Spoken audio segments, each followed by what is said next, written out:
action. So, ba itong balikan si Sir Jomar Eclanuno, gikan sa Pag-asa Mactan. Sir Jomar, may butang, sir. Yes sir, may buntag sa tanan ug sa atong tanan tigpaminaw kini atong latest weather update karong adlaw. Padayon natong gimoy itong low pressure area sa gawas ng atong Philippine Area of Responsibility na gilayon na 1,715 kilometers sa may silangan ng Central Luzon. Posible kini makasulod sa atong PR within 24 to 48 hours. Ang hinungaw o extension ng low pressure area nakaapekto sa silangan bahin sa Visayas, lakit na ang lalawigan sa Mindanao. Ug ang habagat paday nakaapekto sa kasat pambahin sa Southern Luzon ug diri sa western part of Visayas. Atong weather conditions sa Central Visayas, lakit na ang probinsya sa Cebu, makasinati na medyo mapanoron nito na sa madago. Una kalangitan ug may mga pag-ulan ug kini mga pagpangilat ug pagpanugdog.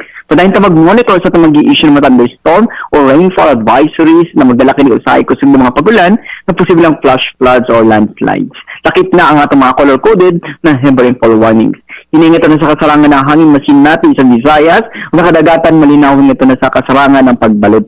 Temperatura sa Cebu 24 to 32 degrees Celsius, adlaw Musala alas 5:36 sa hapon, ang dagat Mutao po niya alas 10:54 sa buntag. Philippine Standard Time alas 6:08 sa buntag, higan diri sa Mactan Pag-asa Visayas. BOSP Jomar Eclarino. Salamat kayo, sir. Yabay butang sa Pag-asa. May sabay sa diri salamat dumay. Okay, bye-bye. Bye.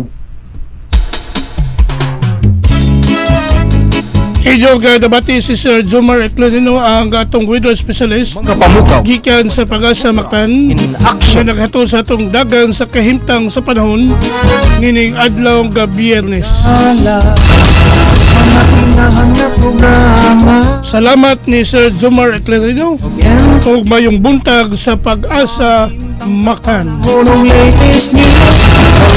Ikan sa TV stations. May pawag-pauban kang kubra in action. Mahal ka o paminahon sa'yo sa kabuntago.